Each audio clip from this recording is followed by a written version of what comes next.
देखिए नमस्ते बिहार कार्यक्रम में अभी ये बेगूसराय जीडी कॉलेज की ओर प्रस्थान कर रहे हैं और आईपीएस विकास वैभव सर की आगमन हो चुका है।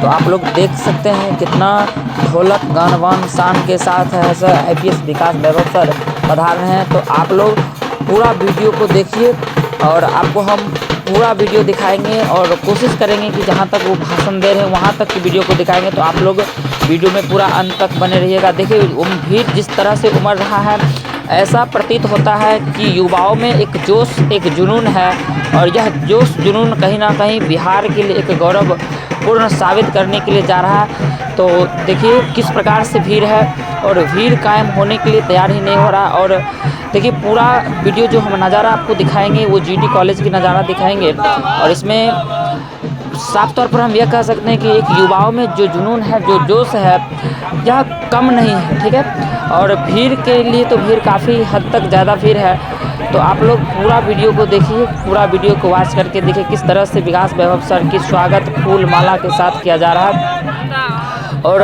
जो नज़ारा अब दिखाने के लिए जा रहे हैं वह काफ़ी नज़दीक आ चुका है, जीडी कॉलेज की ओर प्रस्थान कर चुके हैं। वीडियो में देखिए पूरा आप लोग बने रहिए। और ये काफ़ी भव्य नज़ारा है, काफ़ी लोगों में उत्साहपूर्ण है, काफ़ी विद्यार्थियों में उत्साहपूर्ण जगा हुआ है। अब हम लोग जीडी कॉलेज की ओर प्रांगण में प्रस्थान करने वाले हैं। कुछ ही क्षणों के बाद अब हम लोग जो है प्रस्थान कर चुके हैं और देखिए अब हम लोग अंदर एंट्री कर चुके हैं। अब कुछ ही क्षणों में मंच पर जाएंगे। देखिए किस प्रकार से भीड़ जो है बच्चे एवं बच्चियाँ पूरा यानी कि लग सकता है कि इस प्रकार की नज़ारा जो अब देखिए यहाँ से जुबानी सुनिए इन्हीं के जुबानी। यदि हम सोचें कि बिहार अपने जीवन काल में उत्कर्ष पर जाए, कितने लोग बिहार को आगे बढ़ते देखना चाहते हैं, कितने लोग चाहते हैं कि बिहार में ही सभी लोगों को शिक्षा मिले, कितने लोग चाहते हैं कि बिहार में ही सभी लोगों को रोजगार मिले, किसी को बिहार से बाहर नहीं जाना हो। अरे मैं तो 9वीं कक्षा में पढ़ता था, छोटा था, पिताजी की यहीं बरौनी रिफाइनरी में रहते थे, यहाँ से पोस्टिंग हुई भोपाल। और जब भोपाल पोस्टिंग हुई, नए विद्यालय में जब पहुंचे तो बच्चों ने बिहारी बोलना शुरू किया। शुरू में अजीब नहीं लगा, बिहार से हूं तो बिहारी बोलना ही चाहिए, लेकिन जब लगा कि नहीं इनकी मंशा खराब है, अपमानित करने की प्रवृत्ति के साथ बिहारी बोलते हैं, बड़ी पीड़ा हुई। इतनी पीड़ा हुई कि कौन ऐसा व्यक्ति है, कौन ऐसे व्यक्ति हैं जिनके कारण आज बिहार की ऐसी दुर्दशा हो गई कि एक युवा भी जाता है तो उसको बिहारी शब्द बोलकर अपमानित किया जाता है। उस बिहारी शब्द से जिसको सम्मान का प्रतीक होना चाहिए, किसने उसको अपमान का सूचक बना दिया? कौन इसका जिम्मेदार था? उस समय बिहार यदि अग्रणी थी तो क्यों थी? कहीं न कहीं जो भी व्यक्ति बिहार से बाहर जाते हैं, इस अवस्था को उन्होंने कभी न कभी अवश्य अनुभव किया है कि दूसरों का जो प्रभाव रहता है बिहार के लिए, क्या वैसा होना चाहिए? उस भूमि ने जिसने अखंड भारत के पूरे साम्राज्य को निर्मित किया, उस भूमि ने जिसने विश्वविद्यालयों को स्थापित किया, उसके व्यक्ति को यदि कोई अपमान के भाव से देखे तो कमी किसकी है? कमी किसी और की नहीं है भाइयों और बहनों, कमी हमारी अपनी है, क्योंकि हम अपने सामर्थ्य को भूल गए हैं, अपने पूर्वजों की दृष्टि को भूल गए हैं। जिस दिन बिहार जाग गया, उस काल में जब ऐसा कर सकता था, आज क्या कर सकता है इसकी सीमा कोई सोच नहीं सकता, उसकी कल्पना नहीं कर सकता।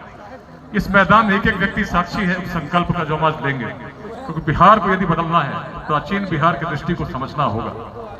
उस समय बिहार क्यों बढ़ रहा था?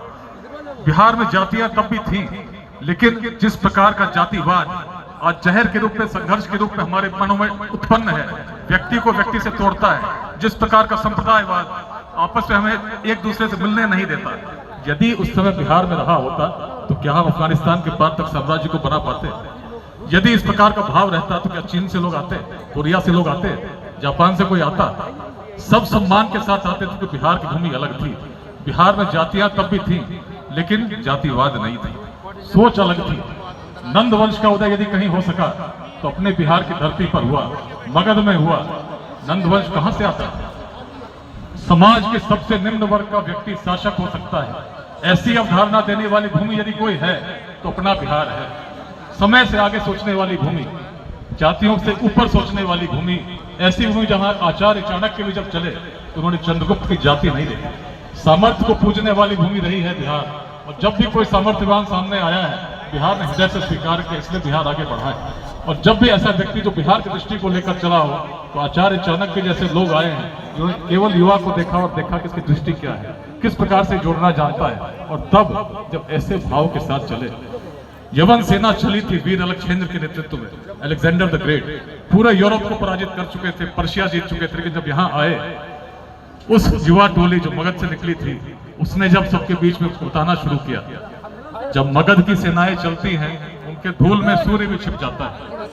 ऐसी भय व्याप्त हुई उस सेना में कि धीरे धीरे सभी ने अपने सिकंदर महान का विरोध करना प्रारंभ कर दिया। हम आगे नहीं जाएंगे, आगे मगध है।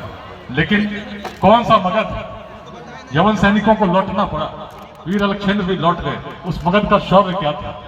उसके शौर्य का वर्णन तो स्वयं भगवान श्री कृष्ण ने कहा, जब उन्होंने कहा महाभारत में कि मगध के शौर्य के कारण मुझे अपनी राजधानी मथुरा से द्वारका ले जानी पड़ी। अगर महाभारत में इस आख्यान को पढ़ेंगे तो पाएंगे जब जरासंध वध होता है, उससे पहले कंस का वध हुआ था, और कंस का जब वध हुआ था, जरासंध को इतना क्रोध आया कि उन्होंने अपनी गदा घुमा कर फेंकी और गिरा मथुरा के समीप। भगवान श्री कृष्ण ने कहा, और क्या कहा? जरासंध का वध आवश्यक है। और तब जब चले तो कोई व्यक्ति जो हस्तिनापुर से चलेगा उसका मार्ग क्या होगा? सीधा मार्ग होगा, प्रयाग आएगा, काशी आएगा, उस प्रकार से राजगृह जाएगा। लेकिन भगवान श्री कृष्ण, अर्जुन और भीम इस मार्ग से नहीं आए, उत्तर कुरु के माध्यम से नेपाल गए। नेपाल के जंगलों से होते हुए, गंडक किनारे होते हुए सोनपुर के पास उन्होंने गंगा पार की, नदी पार की, और तब गोरखगिरी आज बराबर की